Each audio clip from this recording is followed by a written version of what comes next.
और भीम की गदा ने दुर्योधन की जंघा को तोड़ दिया। तब कहारता हुआ दुर्योधन रणभूमि में गिर पड़ा और भगवान पांचों पांडवों को ले गए। पांडवों से कहा भगवान ने कि आज तो विजय की रात्रि है, चलो कहीं उत्साह मनाते। पांचों पांडवों ने तो कहा नहीं नहीं विश्राम करते हैं। भगवान ने कहा नहीं चलो। पांचों पांडवों को ले गए भगवान दूर। पांचों पांडवों के 5 पुत्र जो दिखने में पांडवों जैसे, तो पांडवों को भगवान दूसरी जगह ले गए। पांचों पांडवों के पुत्र जो पांडव जैसे दिखते थे वो लेट गए जमीन पर, जहां पांडवों को लेटना था। इधर दुर्योधन की जंघा टूट गई। रोता बिलखता दुर्योधन समर में डला है।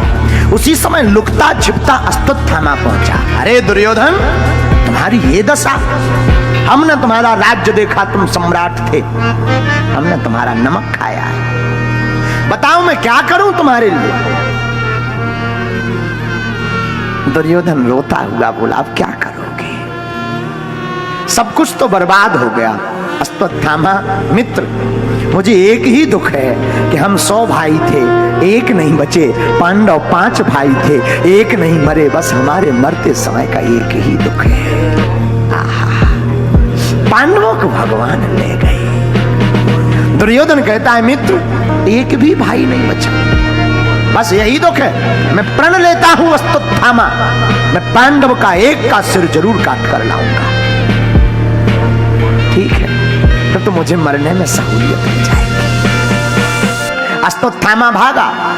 अश्वत्थामा ने विचार किया कि सामने से लड़ना तो मुश्किल है, जीतना मुश्किल, बेकार है लड़ना, क्या किया जाए। उलूकन न्यास विधि अश्वत्थामा ने यहां अपनाई।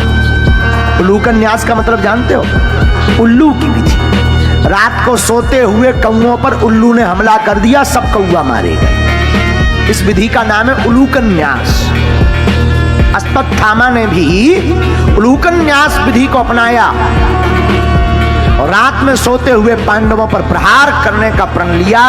पांडवों को तो भगवान ले गए थे, इसलिए हमने पहले ही कहा भगवान जो करते हैं अच्छे के लिए करते हैं। पर पांडवों के पुत्र लेटे हुए थे। अश्वत्थामा ने लेटे हुए पांडवों के 5 पुत्रों का सिर काट दिया। 5 पांडवों के पुत्रों का सिर काट कर अश्वत्थामा के पास भागा गया। देख मित्र, तू एक की कहता था, मैं 5 को मार कर ले आया हूं। हो